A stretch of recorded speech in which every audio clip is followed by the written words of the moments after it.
உலகமெங்கிலும் இருக்கிற hope TV நேயர்கள் அனைவருக்கும் கிறிஸ்து இயேசுவின் நல் நாமத்தினாலே அன்பின் வாழ்த்துக்களை தெரிவித்துக் கொள்கிறேன்.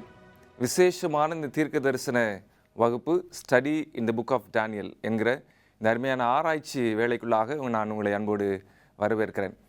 இந்த நாளிலே நம்மோடு கூட இணைந்து இந்த ஆராய்ச்சியில் கலந்து கொள்வதற்காக 4 வாலிப ஊழியர்கள் நம்மோடு கூட இருக்கிறார்கள். அவர்களை நாம் இந்த நிகழ்ச்சிக்குள்ளாக வரவேற்று தொடர்ந்து தீர்க்க தரிசன புத்தகங்களினுடைய ஆச்சரியமான சத்தியங்களை நாம் படிக்கும்படியாக கடந்து செல்வோம். வாலிப ஊழியக்காரர்கள், உங்களை சந்திப்பதில் மிகுந்த மகிழ்ச்சி. நீங்கள் உங்களை அறிமுகம் செய்து கொள்ளும்படி அன்போடு கேட்டுக்கொள்கிறேன். ஃபஸ்ட்டு என்னோட நேம் செல்வின். நான் ரேடியாலஜி முடிச்சுட்டு சென்னையில் ஒர்க் பண்ணிகிட்ருக்கேன். Very good. God bless you. உங்களுடைய ஊழியத்தை ஆண்டவர் ஆசீர்வதிப்பார். பாஷா, என்னோட பேர் கிப்சன். நான் சென்னையில் ஊழியம் பண்ணிகிட்ருக்கேன். God bless you Gibson. என்னோடய பேர் எபினேசர் பால். அந்த சென்னை பகுதியில் என்னுடைய ஊழியத்தை செய்து வரேன். நாங்கள் உங்களை வரவேற்கிறோம். என்னுடைய பேர் வில்லியம்ஸ். நான் திண்டுக்கல் மாவட்டத்தில் தேவனுடைய ஊழியத்தை செய்து வருகிறேன் பாஸ்டர். ரொம்ப சந்தோஷம் உங்களை எல்லாரையும் பார்க்கறதுல. இன்றைக்கு நாம் தானியேல் 11ஆம் அதிகாரத்தினுடைய மிக முக்கியமான பகுதியை நாம் படிக்க முயற்சி எடுக்க போகிறோம். ஆவியானவர் நமக்கு உதவி செய்து காரியங்களெல்லாம் கற்றுக்கொள்வதற்கு நம்முடைய இருதயங்களையும் ஆண்டவருக்கு இன்றைக்கு கொடுத்து நாம் ஆயத்தமாக கடந்து செல்வோம். தானியேல் 11ஆம் அதிகாரத்தினுடைய 40வது வசனத்தை நாம் போன வகுப்பில் நாம் படிக்க துவங்கினோம். அந்த 40வது வசனம் எப்படி துவங்குகிறது என்று நாம் பார்ப்போம் என்றால், முடிவு காலத்தினோவெனில் என்று துவங்குகிறது. சரிங்களா? முடிவு காலத்திலோவெனில் என்று துவங்குகிறது. அதை ஒரு முறை நம்ம வாசித்துட்டு என்ன தான் அங்கே விஷயம் இருக்குது அப்படிங்கிறத நம்ம பார்க்கலாம். வாசிங்க. முடிவு காலத்திலோ வென்றால் தென் திசை ராஜா அவனோடு முட்டுக்கு நிற்பான். வடதிசை ராஜாவும் ரதங்களோடும் குதிரை வீரர்களோடும் அநேகம் கப்பல்களோடும் சூறை காற்றை போல் அவனுக்கு விரோதமாய் வருவான். அவன் தேசங்களுக்குள் பிரவேசித்து அவைகளை பிரகாவித்து கடந்து போவான். சரி, நாம் நேற்றுக்கு இந்த வசனத்தை தான் படிக்க துவங்கினோம். இந்த பகுதி தானியேல் 11ஆம் அதிகாரத்தினுடைய 5வது பிரிவு. அப்படிதானே பார்த்தோம்.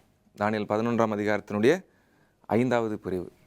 அது 40வது வசனத்திலிருந்து 45வது வசனம் வரைக்கும். இந்த 5வது பிரிவு அப்படின்னா அந்த அவுட்லைன் நம்ம போட்டு பார்த்தோம்ல, அதில் 5வது பிரிவு என்ன அப்படின்னு சொன்னால், கடைசி கால சம்பவங்கள், லாஸ்ட் டே ஈவெண்ட்ஸ். இன்னும் சொல்லப்போனால், குறிப்பிட்டு சொல்லணும் அப்படின்னு சொன்னால், கிருபையின் காலம் முடிவுக்கு வழி நடத்தக்கூடிய நிகழ்வுகள். நம்ம போன வகுப்பில் நாம் படித்தது போல் கடைசி கால நிகழ்வுகள் ஒரு 12 நிகழ்வுகள் இந்த 6 வசனங்களுக்குள்ளே அடங்கி இருக்கிறது அப்படின்னு சொல்லி நம்ம பார்த்தோம். உங்களை எல்லாருக்கும் ஞாபகம் இருக்கும். ஆகவே இந்த 12 சம்பவங்கள் என்ன அப்படிங்கிறத நம்ம படிக்கிறதுக்கு தான் முயற்சி எடுத்துகிட்ருக்குறோம். அதில் இந்த வசனம் எப்படி துவங்குகிறது? முடிவு காலத்திலோ வென்றால் என்று துவங்குகிறது. அப்போது முடிவு காலம் அப்படின்னா என்ன அப்படின்னு நம்ம நேற்றுக்கு படித்தோம். முடிவு காலம் என்றால் என்ன என்பதை நாம் போன வகுப்பில் நம்ம படித்தோம். இப்போ கவனிங்க, இந்த முடிவு காலம் அப்படின்னு சொல்லும்போது நான் உங்களிடத்தில் 2 முக்கியமான விஷயத்தை நான் சொல்லியிருந்தேன். எத்தனை பேருக்கு ஞாபகம் இருக்குது அப்படிங்கிறது எனக்கு தெரியல. நீங்கள் ஞாபகம் இருந்தால் நீங்கள் சொல்லலாம். முடிவு காலம் என்று சொன்னால் ஏன் அது முடிவு காலம்? இந்த வசனம் முடிவு காலத்தின் சம்பவிக்கக்கூடிய சம்பவங்களை வைத்து துவங்குகிறது. ஏன் அது முடிவு காலம் அப்படிங்கிறது நான் 2 ஆதாரங்கள் உங்களுக்கு முன்பாக நான் வச்சேன். ஏன் முடிவு காலம் அது ஏதாவது சொல்ல முடியுமா? Okay, very good. ஆண்டவர் போப்பு மார்க்கத்திற்கு எத்தனை வருஷங்களை கொடுத்திருந்தாருன்னு பார்த்தோம்? 60. இந்த 1260 வருடங்கள் 538 1798 வரைக்கும் போகிறது. ஸோ இந்த காலம் போப்பு மார்க்கத்தினுடைய ஆளுகையின் காலம் முடிகிறது. அதனால் அந்த இடத்துல என்ன வார்த்தை போட்டிருக்கிறாங்க? முடிவு காலத்திலோ வென்றால் அப்படின்னு நம்ம பார்த்தோம். இன்னொரு காரணமும் பார்த்தோம். ஏன் அங்கே முடிவு காலம்னு சொல்கிறாரு? சொல்ல முடியுமா? பரிசுத்தவான்களுடைய வல்லமை சிதறடித்தல். Very good. பரிசுத்தவான்களுடைய வல்லமை சிதறடிக்கிற காலம் முடிவுக்கு வருகிறது. அதாவது பரிசுத்தவான்கள் இந்த 1260 வருஷம் உபத்திரவப்படணும் அப்படின்னு வேதாகம தீர்க்க தரிசனமாக சொல்லியிருக்கிறது. அந்த உபத்திரவம் முடியும் காலம். ஆகவே இந்த வசனம் எப்படி துவங்குது? முடிவு காலத்திலோ வென்றால் அப்படின்னு நம்ம நேற்றுக்கு என்ன செஞ்சோம்? படித்தோம். நாம் என்ன செய்தோம்? இதற்கு முன்பாக நம்ம படித்திருக்கிறோம். சரி, இப்பொழுது தொடர்ந்து நம்ம அந்த வசனத்தை நம்ம படிக்க துவங்கலாம். அடுத்த முடிவு காலத்திலோ வென்றால் என்று சொல்லப்பட்டு அடுத்து எப்படி தொடர்கிறது அந்த வசனம்? தென்றிசை ராஜா அவனோடு முட்டுக்கு நிற்பான். சரி, இங்கே என்ன சொல்கிறாரு? தென் திசை ராஜா அவனோடு முட்டுக்கு நிற்பான். எவனோடு முட்டுக்கு நிற்பான் அப்படின்னு சொன்னால், இதுக்கு முன்பாக நம்ம பார்த்த பாப்பு ரோம மார்க்கத்தோடு இவன் தென் திசை ராஜா முட்டுக்கு நிற்பான். நம்ம ஆல்ரெடி என்ன படிச்சிருக்கிறோம் அப்படின்னு சொன்னால், பாப்பு ரோம மார்க்கம் தன்னுடைய மிக முக்கியமான ஒரு விஷயத்தை செய்து கொண்டே வந்தது. வசனம் என்ன சொல்லுகிறதுனா, அந்த பாப்பு ரோம மார்க்கத்தை வடதிசை ராஜா என்று சொன்னது. நம்ம பார்த்தோம்ல, 2 ராஜாக்கள் இருக்கிறாங்க. ஒன்று யாரு? வடதிசை. இன்னொன்று யாரு? தென் திசை. இதுக்கு முன்பாக நம்ம படித்த எல்லா பாடத்துலையும் வடதிசை ராஜா யாருன்னு படித்தோம்? பாப்பு ரோம் தான், அல்லது ஆன்மீக ரோம். இப்போ தென் திசை ராஜா அவனுக்கு எதிராக போய் முட்டுக்கு நிற்பான். ஆங்கிலத்தில் he will push அப்படின்னு வரும். சரிங்களா? முட்டுக்கு நிற்பான் அப்படின்னு சொன்னால், தென் திசை ராஜா யாரோடு முட்டுக்கு நிற்க போகிறான்? வடதிசை ராஜாவோடு தான். ஸோ இப்போ வடதிசை ராஜா யாருன்னு நமக்கு தெரியும், ஆன்மீக ரோம். இப்போ கேள்வி, தென் திசை ராஜா யாரு? தென் திசை ராஜா யாரு? இன்னொரு விஷயத்தையும் நான் உங்களுக்கு ஞாபகப்படுத்த விரும்புகிறேன். வடதிசை ராஜா பாப்பு ரோம். அந்த பாப்பு ரோம் அதாவது ஆன்மீக ரோம் அல்லது ஆவிக்குரிய ரோம் அல்லது ஆவிக்குரிய பாபிலோன் என்று சொல்லலாம். ஆனால் அதுக்கு முந்தின ஸ்டேஜ் பார்த்தீங்க அப்படின்னா, வடதிசை ராஜா யார் தெரியுமா? அரசியல் ரோமாக இருந்துச்சு. சரிங்களா? இம்பீரியல் ரோம், அரசாங்கத்தை கையில் வைத்திருந்த அரசியல் ரோமாக இருந்தது.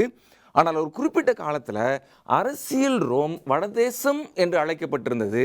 இப்போது ஆன்மீக ரோம் வடதேசம் என்று அழைக்கப்படுது. ஒரு சின்ன டிரான்சிஷன் நடக்கிறத நம்ம படித்தோம். ஞாபகம் இருக்குதுங்களா? சரிங்களா? அதே போல் இப்போ பாருங்கள், தென் திசை ராஜாவும் ஒரு சின்ன ஒரு டிரான்சிஷன், ஒரு டிரான்ஸ்ஃபர்மேஷன் நடக்கிறத நம்ம என்ன செய்ய முடியும்? பார்க்க முடியும்.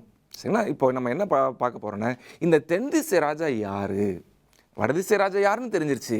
ஆனால் நாம் தென் திசை ராஜா யார் என்பதை நம்ம என்ன செய்யணும்? கண்டு பிடிக்க வேண்டும். சரி, இன்னொரு விஷயத்தையும் நம்ம பார்த்தோம். அது உங்களுக்கு ஞாபகம் இருந்தால் ரொம்ப ஈஸியாக இருக்கும். பாருங்கள், ஆரம்பத்தில் தேவனுடைய ஜனம் இஸ்ரவேல், பாலஸ்தீனம் வடதிசை ராஜாவுக்கும் தென் திசை ராஜாவுக்கும் நடுவே இருந்து சிக்கி தவித்தது. ஆனால் ஒரு குறிப்பிட்ட காலத்தில்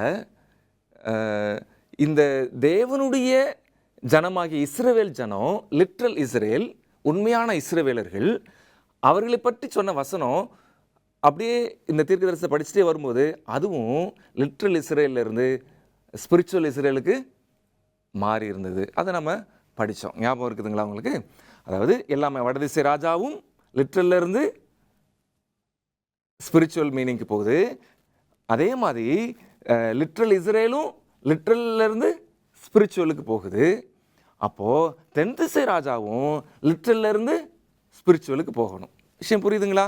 அவ்வளோதான். அப்போது இந்த தென் திசை ராஜா யாருன்னு நம்ம முன்னாடி படிச்சிருந்தோம். லிட்ரல் தென் திசை ராஜா யாரு? ஞாபகம் இருக்குதுங்களா? எகிப்து. ஓகே, சரி. ஆனால் இப்போ நம்ம இந்த 40வது வசனத்தில் இது யார் அப்படின்னு நம்ம என்ன செஞ்சுக்கணும்? தெரிந்து கொள்ள வேண்டும். அதான் நம்ம படிக்க போகிறோம். இது யார்? இந்த எகிப்துக்கு அடையாளமாக இருக்கக்கூடியது எந்த வல்லமை?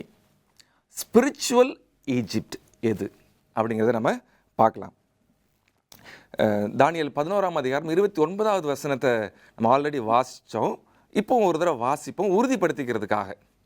குறித்த காலத்திலே திரும்பவும் தென் தேசத்திற்கு வருவான், ஆனாலும் அவனுடைய பின் நடபடி முன் நடபடியைப் போல் இராது. இது யாரை குறித்து பேசுகிறது? அரசியல் ரோமை குறித்து பேசுகிறது, அஞ்ஞான ரோமை குறித்து பேசுகிறது, அதாவது பேகன் ரோமை குறித்து பேசுகிறது.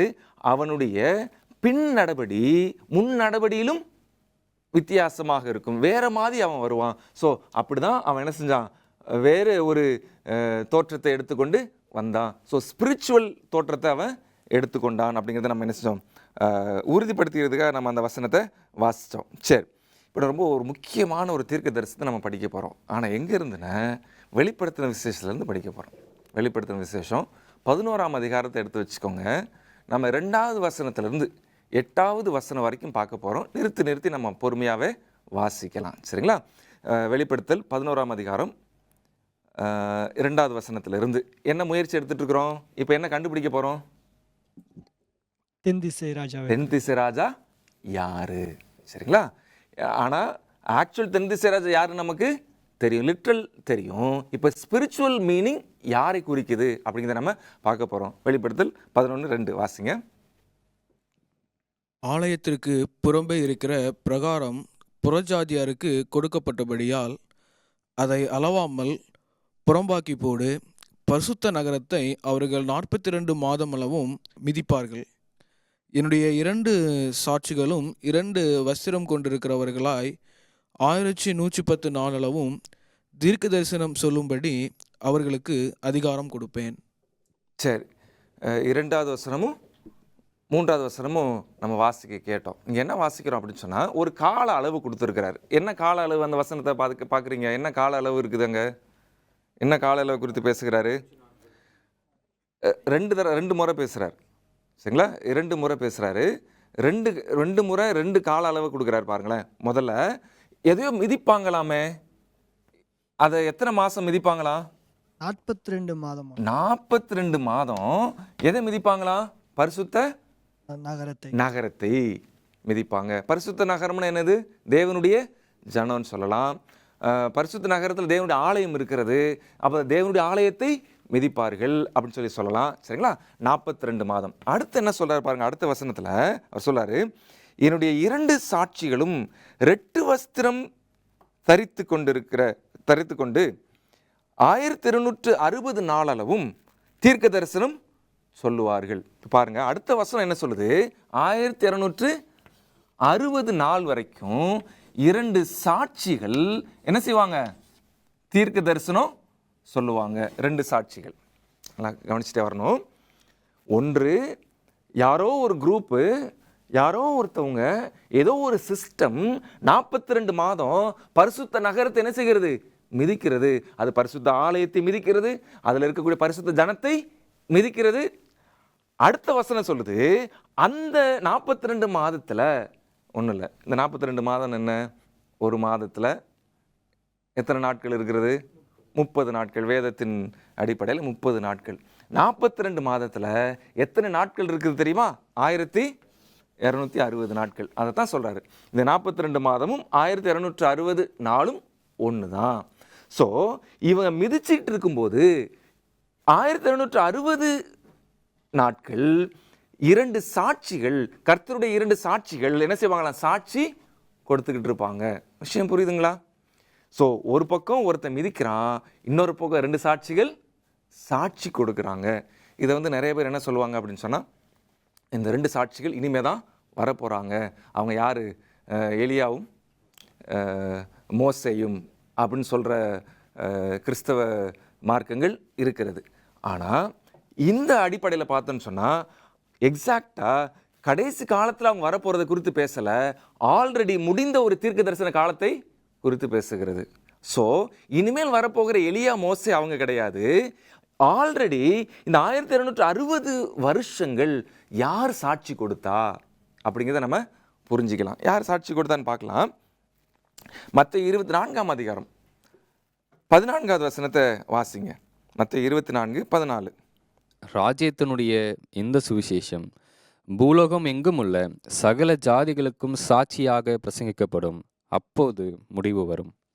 ராஜ்யத்தினுடைய இந்த சுவிசேஷம், ராஜ்யத்தினுடைய இந்த சுவிசேஷம் பூலோகம் எங்கும் உள்ள சகல ஜாதிகளுக்கும் சாட்சியாக பிரசங்கிக்கப்படும்.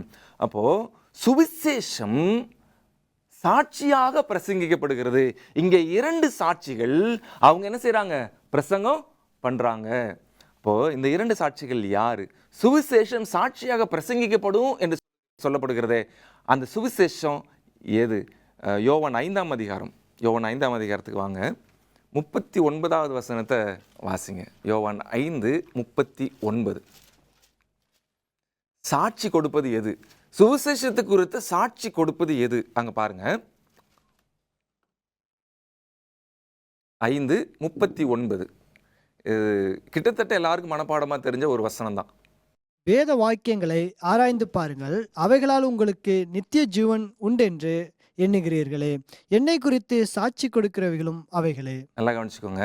சாட்சி கொடுக்கிறவைகள் அப்படின்னு சொல்லிட்டு எது சாட்சி கொடுக்கிறதாம்? வேத வாக்கியங்கள். அப்போ சாட்சி கொடுக்கிறது எது அப்படின்னு சொன்னா வேதாகமம். சரிங்களா? இன்னொரு வசனத்தை கூட எல்லாருக்கும் தெரிஞ்ச வசனம் தான். 119வது சங்கீதத்தை எடுத்துக்கோங்க. 119ல் 130வது வசனம் என்ன சொல்லுதுன்னு பாருங்க. 119, 130. இந்த வசனத்தின் பிரசித்தம் வெளிச்சம் தந்து பேதைகளை உணர்வுள்ளவர்களாக்கும். நல்லா பார்த்துக்கோங்க. உமது வசனத்தின் பிரசித்தம் வெளிச்சம் தந்து. இப்போ வசனம் என்ன செய்கிறதுன்னு சொன்னா சாட்சியாக இருக்கிறது. வசனம், இந்த வேதாகமம் அல்லது வேத வாக்கியங்கள் சாட்சி கொடுக்கிறது. வேதாகமத்தை மனிதர்கள் 2 பகுதியாக பிரிச்சிருக்கிறாங்க. ஒன்று என்ன? பழைய ஏற்பாடு, புதிய ஏற்பாடு. இப்போ இந்த 42 மாதத்தில் 2 சாட்சிகள் யார் அப்படின்னு சொன்னால் பழைய ஏற்பாடும் புதிய ஏற்பாடும். தேவனுடைய பிள்ளைகள் மிதிக்கப்பட்ட பொழுது, உபத்திரவப்படுத்தப்பட்ட பொழுது 2 சாட்சிகளாகிய பழைய ஏற்பாடும் புதிய ஏற்பாடும் ஜனங்களுக்கு சாட்சி கொடுத்து கொண்டே இருந்தது. விஷயம் புரியுதுங்களா? அப்போ இந்த 2 சாட்சிகள் யாரு? வேதாகமம். 2 சாட்சிகள் வேதாகமம். ஏன் அப்படின்னா இது முடிந்து போன ஒரு காலகட்டத்தை குறித்து பேசுகிறது. இனிமேல் வரப்போகிற ஒரு காலகட்டம் இல்லை. அப்போ முடிந்து போன காலகட்டத்தில் நம்ம தேடி பார்த்தோன்னே அந்த இருண்ட காலத்தில் சாட்சி கொடுத்தது யாருன்னு? வேதாகமம் தான். இன்ஃபேக்ட் வேதாகமத்துக்காக உயிரை கொடுத்தாங்க.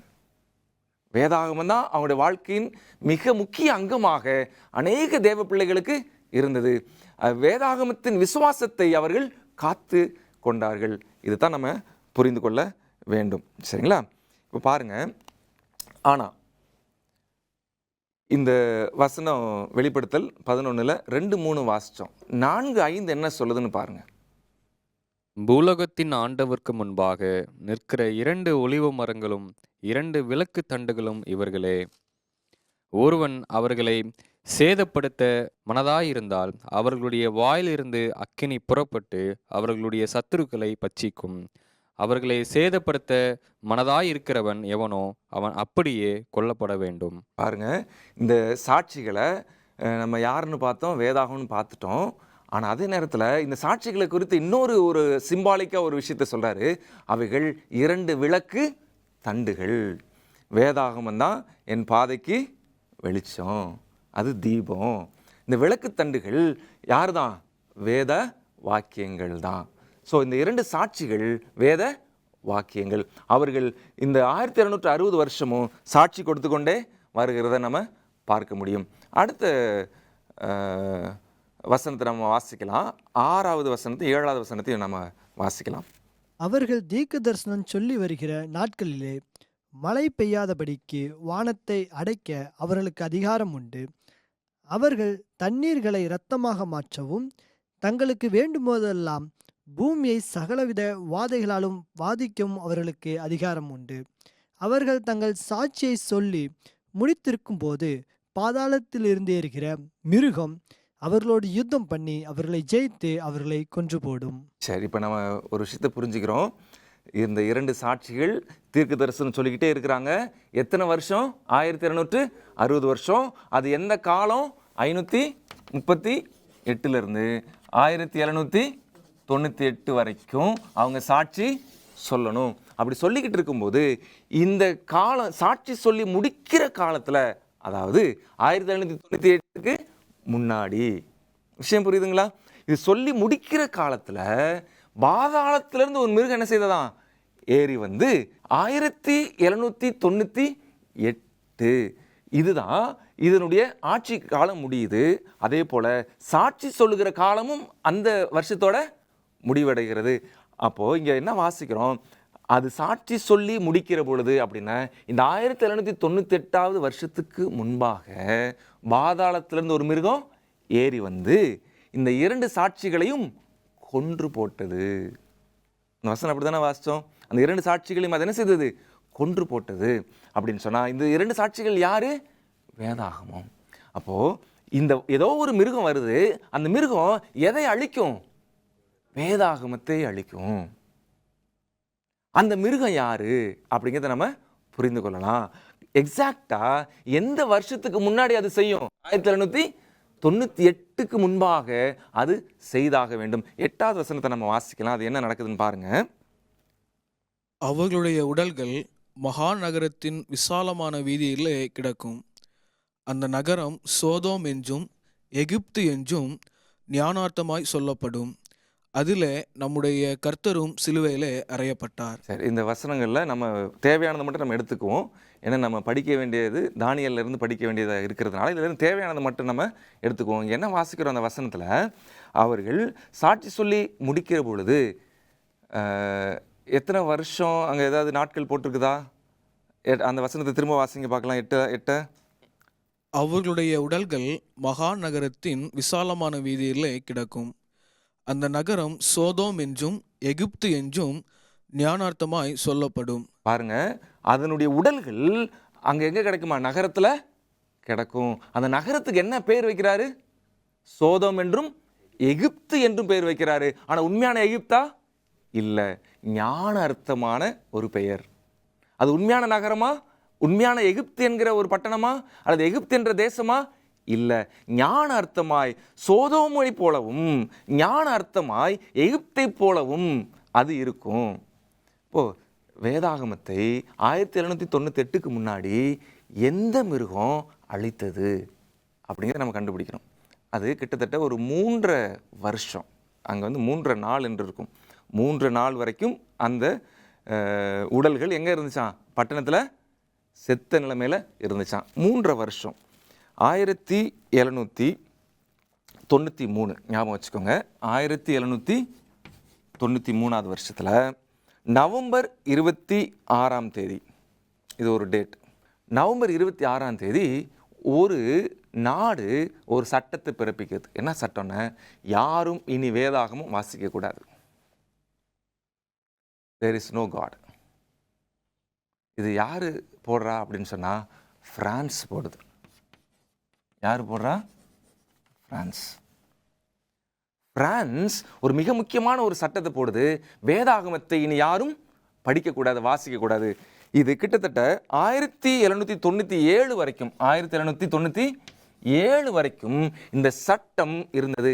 எக்ஸாக்டா 3 வருஷம் கடவுள் இல்லை, பைபிள் இல்லை அப்படின்னு வாழ்ந்தாங்க. இந்த காலகட்டத்துக்கு பேர் என்ன தெரியுமா, பிரெஞ்சு புரட்சி. இந்த காலகட்டத்துக்கு என்ன பேருங்க, பிரெஞ்சு புரட்சி. இந்த புரட்சிக்கு பேர் பிரெஞ்சு புரட்சி, இந்த பிரெஞ்சு ரெவல்யூஷன். நல்லா புரிஞ்சுக்கோங்க. இது ஏன் எகிப்துன்னு சொல்கிறார் ஆண்டவர்?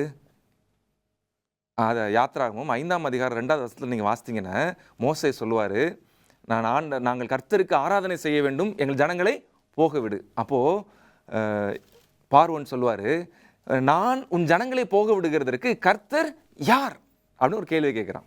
நான் உன் ஜனங்களை போக விடுகிறது கர்த்தர் யார் அவர் அப்படின்னா, கர்த்தர் எங்கே இருக்கிறாரு?